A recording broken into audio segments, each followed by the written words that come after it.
কেন্দ্রীয় সরকারের আর্থিক বঞ্চনা ও রাজ্যের ন্যায় পাওনার দাবিতে আগামী 10ই মার্চ সর্বভারতীয় তৃণমূল কংগ্রেসের ডাকে প্রস্তুতি সভা। বাংলার প্রতি লাগাতার কেন্দ্রীয় সরকারের বঞ্চনা, 100 দিনের কাজ, আবাস যোজনা, রাস্তা ও একাধিক জনকল্যাণমূলক প্রকল্পের টাকা অন্যায়ভাবে বন্ধ করে দেওয়ার প্রতিবাদে এবং বহিরাগত অত্যাচারীদের বিসর্জনের অঙ্গীকার নিতে কলকাতার 39 নম্বর ওয়ার্ডের পৌর প্রতিনিধি মোহাম্মদ জসিমউদ্দিনের উদ্যোগে আগামী 10ই মার্চ জনগর্জন সভা ব্রিগেড চলোর এক প্রস্তুতি সভার আয়োজন করা হয় কলকাতার 39 নম্বর ওয়ার্ড থেকে। এই সভায় উপস্থিত ছিলেন 39 নম্বর ওয়ার্ডের পৌর প্রতিনিধি মোহাম্মদ জসিমউদ্দিন সহ বহু নেতা নেতৃবৃন্দগণ ও সর্বভারতীয় তৃণমূল কংগ্রেসের কর্মীবৃন্দরা।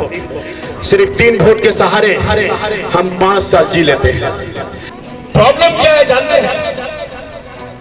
सबसे बड़ा प्रॉब्लम ये है कि हम जानते नहीं, जानने की कोशिश नहीं करते हैं। बहुत समय में लोगों की बातें सुनकर कमेंट्स कर देते हैं, फिर बाद में सोचते हैं क्या हुआ। फिर बहुत लोग तो सोचते भी नहीं कि हम क्या बोल दिया। আগামী 10ই মার্চ ব্রিগেড চলো জনগর্জন সভা উপলক্ষে কি কি কর্মসূচি থাকছে সেই সমস্ত কিছু নিয়ে বিস্তারিত জানানো হয় 8 তারিখ সন্ধ্যায়। तो इंसान क्या कुत्ता को काटता है? तो फिर कुत्ता और इंसान में क्या फर्क होता है? कुत्ता अगर काट ले तो इंसान कुत्ता को नहीं काटता,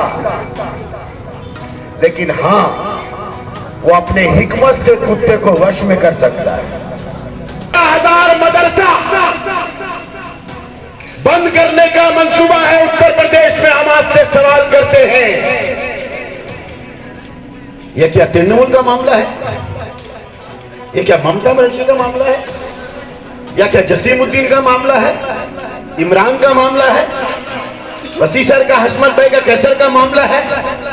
मैं आपसे दिल में हाथ रख के कहता हूं कि आप अपने बच्चों को कुरान पढ़ा रहे हैं या इस्लाम सिखा रहे हैं या इस्लाम की तालीम दे रहे हैं?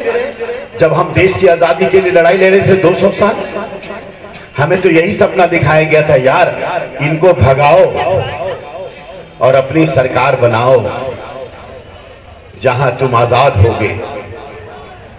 आपके 3 वोट के सहारे हम 5 साल जी लेते हैं। हम आपसे विनती करते हैं, ये जो 3 वोट के चलते 5 साल हम जी लेते हैं, साथ ही साथ आप भी कलेजे में हाथ रख के बोलो, आप भी हमारे साथ जी लेते हैं। हजारों की तादाद में आपने देखा, हजारों, पूरा ये रास्ता पूरा हजारों की तादाद में लोग मैंने एकदम हुजूम टूट पड़ा है। और जिस तरह से हमने देखा पूरा जोश और खरोश के साथ हमारी घर की पर्दानशी माँ बहनें सुन रही थी, तो हम लोग का एक कामयाब मीटिंग हुआ। हम अपने सबसे पहले तो मैं 39 नंबर वार्ड तृणमूल कांग्रेस के तमाम जो रज़ाकार हैं, जो सिपा सलार हैं, सिपाही हैं, सबको मुबारकबाद देना चाहता हूँ। बहुत शानदार मीटिंग हुआ। और आज ही नहीं, कल भी हम लोग का 2 बजे से लेकर रात के 10 बजे तक ऑटो कैंपेनिंग का प्रोग्राम है।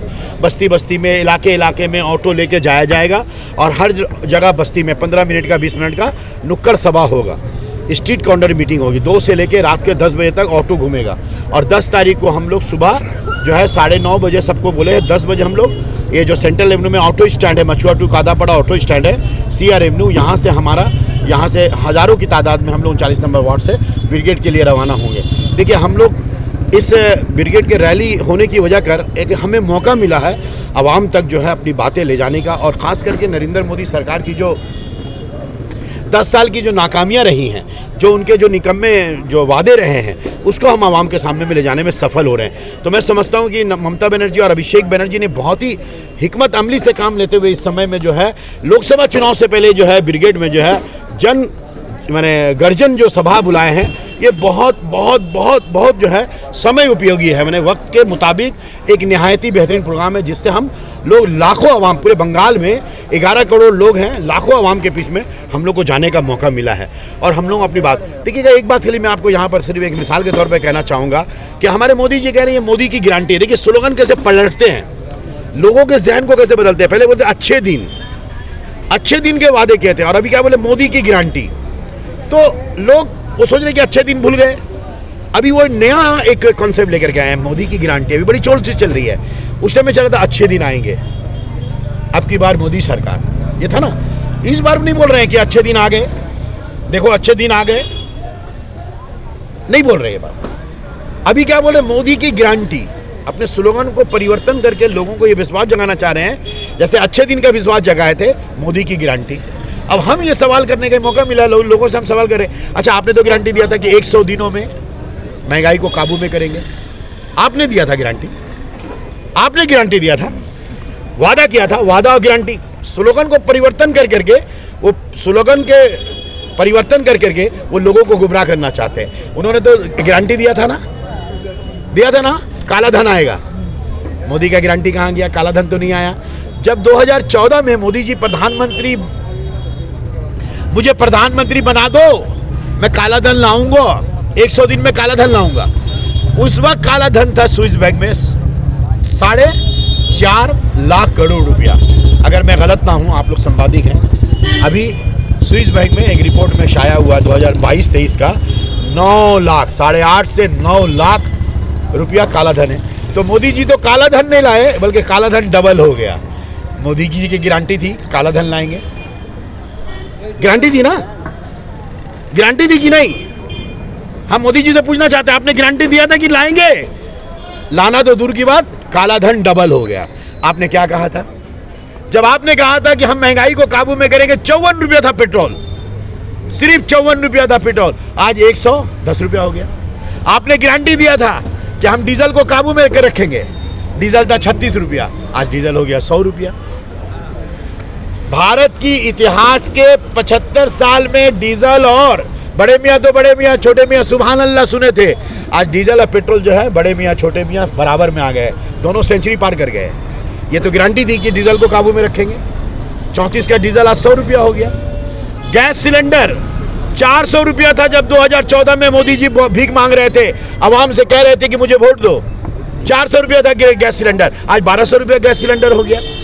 मैं पूछना चाहता हूँ बड़े ईमानदारी के साथ में, हमारे देश के प्रधानमंत्री ने गारंटी दिया था कि किसानों की आमदनी दुगनी होगी। अगर मुझे याद है तो किसानों की आमदनी दुगनी होगी। 700 किसान दिल्ली में आंदोलन किए, 700 किसान शहीद हो गए। नरेंद्र मोदी खामोश। आज भी दिल्ली के किसानों के साथ जुल्म हो रहा है, ज्यादती हो रहा है। आमदनी तो दुगनी छोड़ दीजिए, यूरिया का दाम बढ़ा है, चावल का दाम बढ़ा है, चीनी का दाम बढ़ा है, घी का दाम बढ़ा है, डालडा का दाम बढ़ा है, तेल, रिफाइन ऑयल सबका दाम बढ़ा है, चीनी का दाम बढ़ा है, दूध का दाम बढ़ा है। अरे भाई सोना, हम कहते हैं कि हमारा भारत एक ऐसा मुल्क है जहां गरीब से गरीब लोग अपनी बिटिया की विदाई में 2 भरी 3 भरी सोना देते हैं। मुझे याद है अच्छी तरह 2014 में 27, 28, 29 या 32 हजार तक गया था भरी, अभी 60,000 पार हो गया।